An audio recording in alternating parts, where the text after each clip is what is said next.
La historia nos pertenece, nos otorga elementos para comprender el presente y, por lo tanto, actuar conscientemente en él.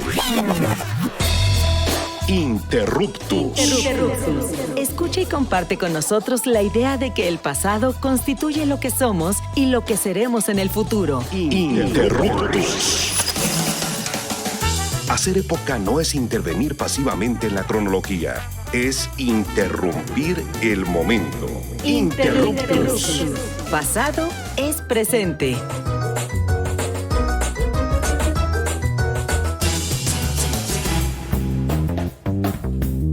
Hola, les damos la bienvenida a Interruptus, Pasado es Presente, su programa favorito de divulgación y reflexión sobre la historia.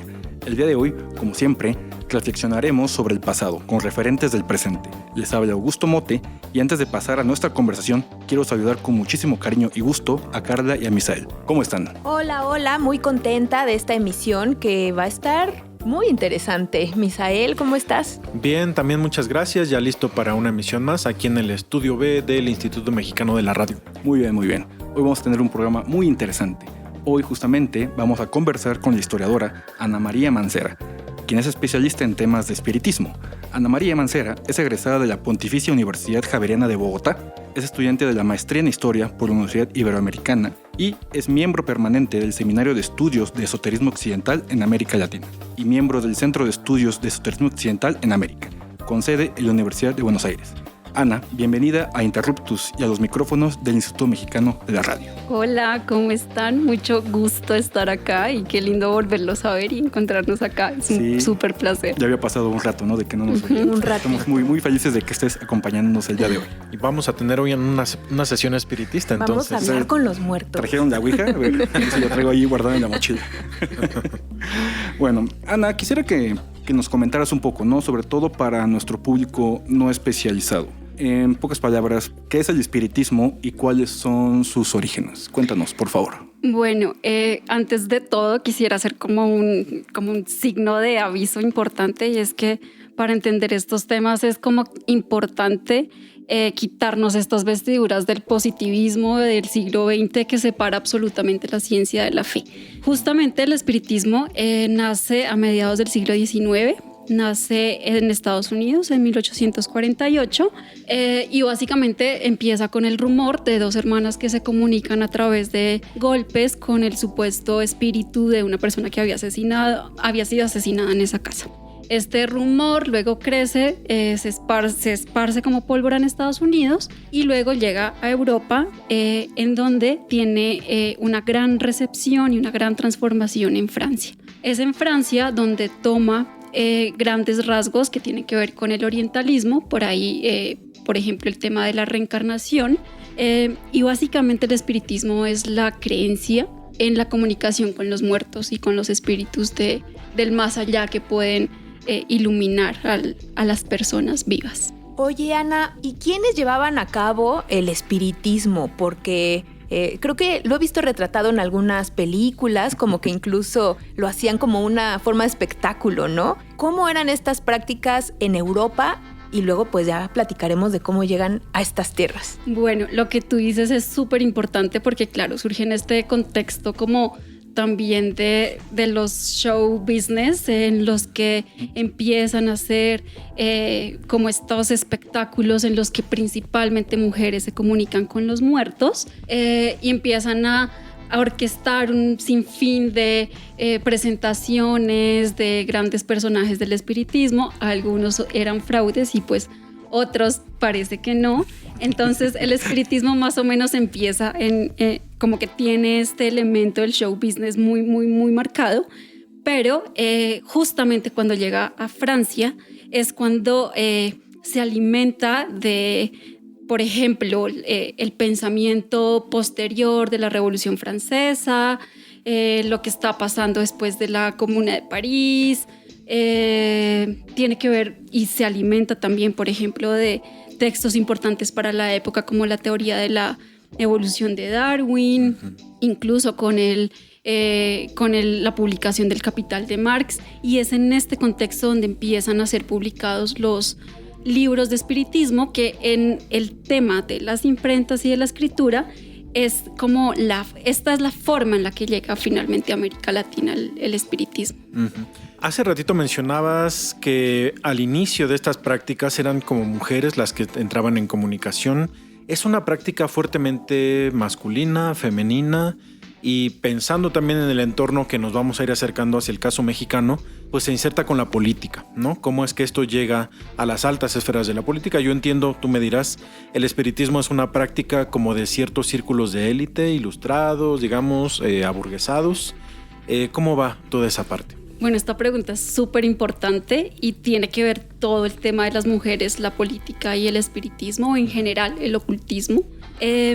Como les decía, como nace en Estados Unidos, nace también en esta época en la que empiezan los movimientos de mujeres sufragistas. En Francia pues también tiene como este asunto que llega justo a las familias de élite y es practicada como por este tipo de élite intelectual que está muy allegada a como este revisionismo como de las costumbres, de las religiones, que tiene que ver con cuando la religión empieza a unirse con el orientalismo, empieza a alejarse justamente del catolicismo, precisamente por este tema de la Revolución Francesa, y justamente el espiritismo, volviendo un poquito hacia atrás a Estados Unidos, es la plataforma que le da por primera vez a las mujeres la voz pública. Es cuando las mujeres salen de la casa, cuando empiezan a participar de sesiones espiritistas, y justamente en este círculo de mujeres que empiezan a salir de la casa, también estas mujeres empiezan a escribir, y ahí es justo donde empiezan ellas a relacionarse con la política. Y a mí me surge la duda, o sea, porque en el presente vemos que al final el esoterismo es un pensamiento que ha sobrevivido, yo creo que durante toda la época, toda la historia más bien de la civilización humana, ¿no? Esta tiene sus particularidades, pero yo lo que me imagino es cuando estas personas se integran a grupos esotéricos, más bien espiritistas, al final es una organización, ¿no? Yo creo que esta cualidad organizativa también quizá pueda hacer que lleguen a tener nexos con la vida política. Precisamente.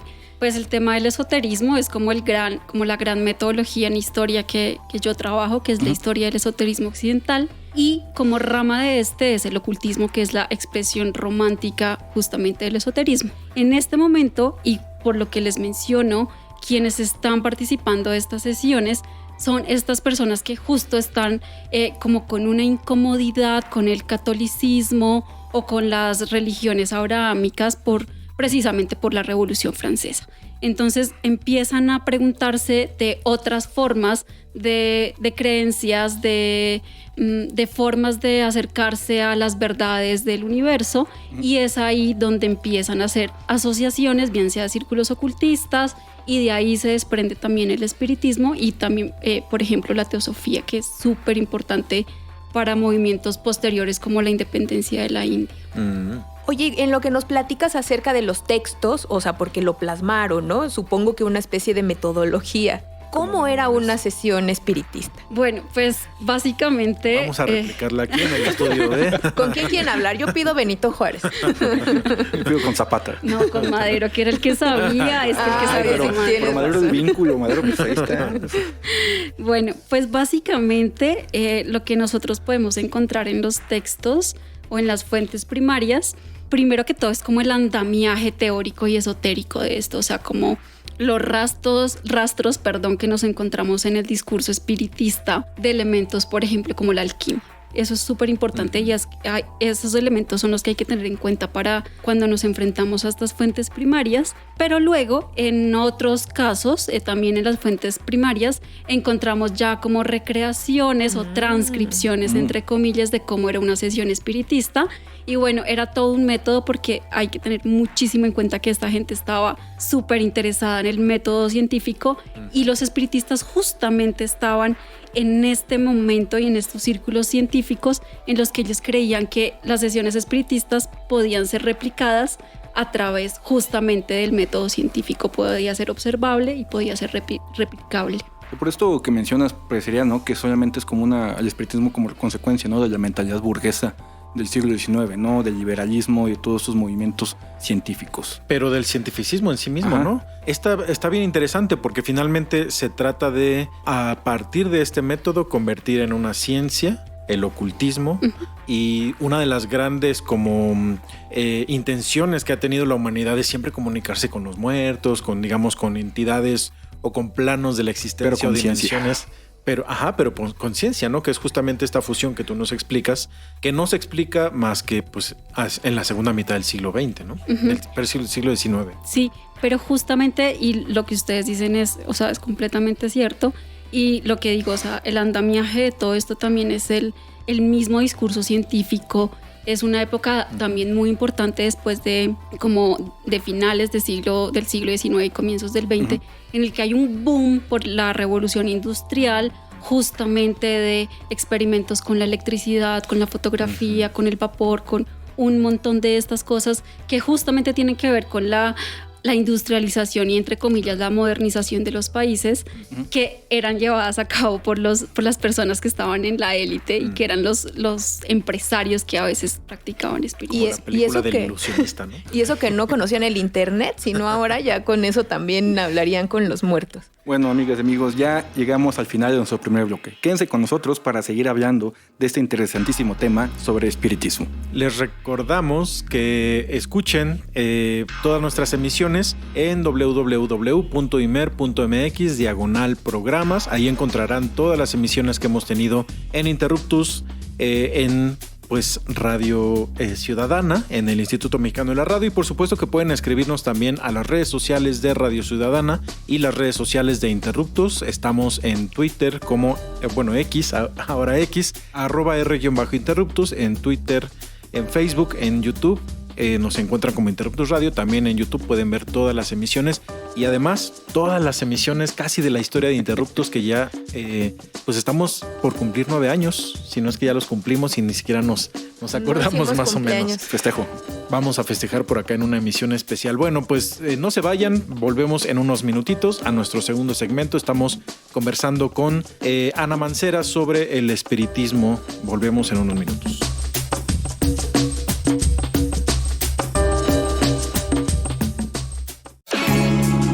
No somos los mejores del mundo, pero sí los mejores del rumbo. Continuamos en Interruptus, conocimiento histórico para que no te tuerza la policía intelectual.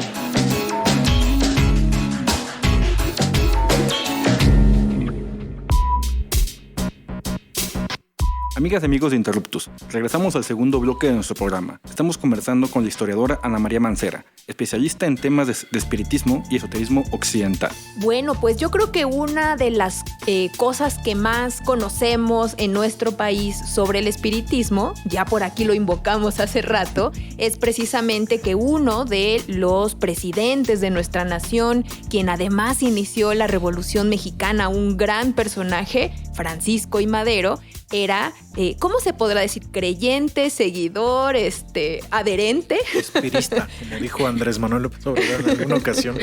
Del espiritismo. Y bueno, como que es un tema que causa a veces como muchas dudas. Parece que en una primera como instancia es algo raro y además como algo irracional, ¿no? Pero justo ya estamos viendo que es todo lo contrario. ¿Qué hay de Madero en México sobre su adhesión al espiritismo? El apóstol, ¿no? Del espiritismo en México. Bueno, este caso de Madero, y creo que justamente por la figura de Madero es como muchos que empezamos a investigar el espiritismo, llegamos al espiritismo como un movimiento muy relacionado a la política. Y el caso de Madero es un caso, pues, fabuloso, pero es el caso, el estereotipo del caso del espiritista. O sea, es una persona perteneciente a la élite que estudió en Estados Unidos. Estudió en Baltimore inicialmente porque pues él tenía que estarse formando como persona metida en el asunto de las industrias, en el asunto justamente de la modernización de su país. Madero conoce el espiritismo, parece que conoce el espiritismo, porque el papá de él fue a Francia y ahí es donde él conoció el espiritismo de Kardec. Kardec es la figura central del espiritismo francés, quien codifica el espiritismo en Francia. Y el padre de Madero ha llegado o llega a estos círculos espiritistas por este viaje a Francia, porque pues en este momento las élites estaban mirando a Francia. O sea, es como algo típico de las élites hispanoamericanas, todas veían a Francia como referentes de modernidad. Entonces el papá conoce al espiritismo. Madero pues debió escuchar esto ya pues desde, no sé si desde su infancia, pero luego él viaja a Francia, él cuenta cómo fue a visitar la tumba de Kardec y él exactamente él habla con los espíritus. Y él se denomina, o lo podemos entender como que él era un espiritista, él pertenecía a la sociedad, no sé exactamente a qué círculo espiritista pertenecía aquí en México, pero él se denominaba médium escribiente. Kardec, en sus aclaraciones sobre el espiritismo, justo en el libro de los espíritus, explica que hay una gran cantidad de médiums. Y una de estas clasificaciones es la de médium escribiente, pues que era lo que era Madero. Supuestamente, y lo que el mito o lo que el mismo Madero decía, es que él tenía un hermano que era Raúl, que había muerto de niño en un incendio, y Madero luego se comunica con su hermano Raúl y a través de escritura medianímica, Raúl supuestamente le revela a Madero que él tenía que tomar los cursos de su patria y hacer como grandes cambios en su país para que la gente que vivía primero en sus tierras y luego en todo lo que podemos hoy entender como República Mexicana, pues pudiera justo beber un poquito de las aguas de la libertad, la igualdad y la fraternidad. Órale, es una visión súper mesiánica, ¿no? Fíjate que esa parte de Madero yo no la tenía como en el radar, al menos esta intención que le cuenta a su hermano. Pero bueno, me imagino que además hay más gente, ¿no? Digamos, hay ciertos círculos. Madero, pues no sé si durante todo este periodo vivió en la Ciudad de México o en su natal Coahuila. Y además me imagino que también como grupos de élite y de una pues práctica religioso-científica había vinculaciones en otros países de América Latina, ¿no? Platícanos también un poquito hasta donde se sabe cómo es que eran estas redes y cómo es que estaban vinculadas de alguna manera. Me imagino obviamente todas, como ya nos decías, mirando hacia Francia, el vínculo con Estados Unidos, pero en terreno, digamos, cómo sucedía más o menos. Bueno, primero hay que entender que el caso de México es muy diferente o diferente a los demás países del continente o de Hispanoamérica. Y Madero, y precisamente por eso aquí en México más o menos se entiende o se ha escuchado algo de espiritismo. En otros países de América Latina es un poquito más desconocido, que es por ejemplo el caso de Colombia, es muy muy desconocido el tema del espiritismo. Pero Madero justamente en su época en la que escribía, no solo escritura medianímica, sino también como que estaba tratando de hacer un andamiaje filosófico. Publicó en ciertas revistas espiritistas aquí en México. Él donó la imprenta para la revista Luz Astral Espiritista aquí en México. Y uno de los casos bien importantes a resaltar es que aquí en México se hace el primer congreso espiritista de acá de México en 1906, que justamente el discurso de inauguración lo hace Porfirio Díaz. Órale. Y lo que yo la vez pasada estaba hablando justo con Augusto, y es el ejemplo que tengo claro, es que para entender el caso, por ejemplo, de Colombia, que es muy diferente, una cosa es que aquí en México Porfirio Díaz abra el Congreso Espiritista, y otra cosa muy diferente es que en Colombia hasta 1991 tuvimos libertad de cultos. Entonces eso sí abre una brecha muy importante. Sí. Y pues claro, como que aquí el liberalismo pegó o estuvo como más en contacto con las élites, principalmente por la figura de Porfirio Díaz, a la que pues Madero después con su proyecto político busca derrocar. Y básicamente así es que empieza el asunto aquí en México. Obviamente estas sociedades y el tema de los congresos, el tema de escribir, el tema de publicar, las imprentas y todo esto, como en todos los casos de fuentes primarias del siglo XIX y principios del XX, tiene que ver mucho con las uniones con otros países, con estas redes de intelectuales Y el ejemplo de Madero es que él era muy amigo de un costarricense también espiritista que se llamaba Rogelio Fernández Güell, que la esposa de AMLO, justamente ella es una de las especialistas en trabajar la figura de Rogelio Fernández Güell. Y Rogelio es una de las personas que hace uno de estos primeros tratados esotéricos que después va a tener mucha influencia, bueno, al menos para el caso de Colombia va a ser muy importante porque va a ser como la forma, la estructura de cómo replicar la forma escrita del espiritismo. Ahora les escuchan como muy interesantes, ¿no? Justamente estas vinculaciones. Y sobre este congreso espiritista, ¿no? Inaugurado por Don Porfis, ¿se sabe de la participación, ¿no? Como de otros miembros, ¿no? Latinoamericanos que hayan venido a este congreso? ¿O todavía no has podido como indagar sobre esa cuestión? Bueno, lo que pasa es que yo trabajo espiritismo en Colombia y me dedico a hacer historia del espiritismo en Colombia. Y pues claro, este ejemplo de Madero pues es algo tangencial y es algo por lo que yo llegué al espiritismo, pero pues yo no soy la especialista en espiritismo aquí y esa pregunta se puede contestar, pero con algunos colegas míos. Dejamos la interrogante abierta, ¿no? Y para quien lo quiera investigar. Lo pone en los comentarios, ¿no? Por ahí. Oye, yo quisiera preguntarte un poco sobre estas publicaciones. Aquí en México ya nos platicaste que pues hay imprentas también, que esta de Madero, publicaciones en las que me imagino que plasman sus ideas, lo que resulta, ¿no? Tanto de sus organizaciones como de sus sesiones. ¿Qué se encuentra en una de estas publicaciones? Y otra pregunta sería si en Colombia hay publicaciones también. Bueno, esta pregunta es súper linda porque justamente es como la forma por la que los historiadores llegamos a ver esto. Y justamente el tema de las imprentas es como el alma del espiritismo, me parece, más que la comunicación con los muertos. Porque las imprentas justamente son la forma, o sea, son como el sistema circulatorio del espiritismo. O sea, y sí, justamente podemos encontrar una riqueza enorme y maravillosa de fuentes primarias espiritistas. Y en estas hay revistas, hay libros, hay folletines, hay pasquines, lo que tú quieras. Básicamente en estos incluso hay tratados esotéricos. En estos tratados o en estos textos espiritistas básicamente podemos encontrar lo mismo, temas de política, el tema de cómo leían ellos la electricidad relacionada con el mundo de los espíritus, cómo ellos concebían la igualdad, cómo ellos por qué pensaban que era importante recibir las indicaciones de espíritus superiores como Jesús, como Buda, etcétera, que eran los que supuestamente les estaban indicando a ellos cómo transformar las políticas y las formas en las que vivían los habitantes de las repúblicas del siglo XIX. ¿Y hacia dónde va el espiritismo después de principios del siglo XX? ¿Hay un declive? ¿Desaparece? ¿Existe hoy en día? Bueno, justamente el espiritismo a finales del siglo XIX es la época de como su época dorada o su auge.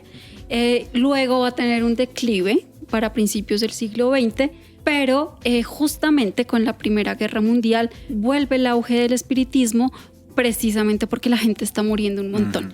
Entonces hay personajes como Mircea Eliade, que es historiador de las religiones, que justamente dice que en estos periodos en los que hay muertes, hambrunas, pestes, guerras, por el número de muertos, justamente la gente se interesa más en comunicarse con sus espíritus, y justo ese es el caso del espiritismo, que obviamente después de la Primera Guerra Mundial vuelve a entrar en declive y finalmente ya se transforma en el New Age, y obviamente todavía hay organizaciones espiritistas a lo largo y ancho del mundo.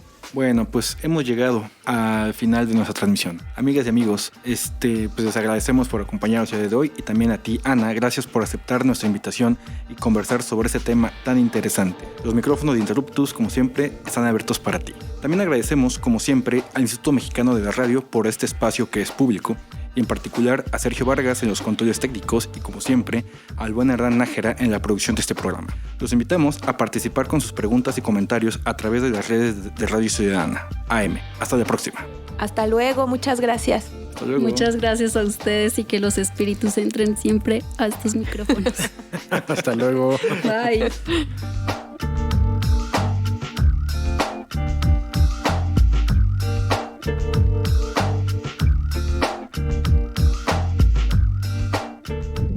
Interruptus.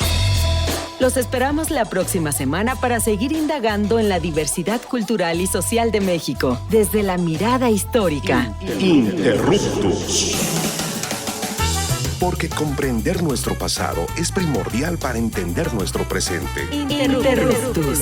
Pasado es presente.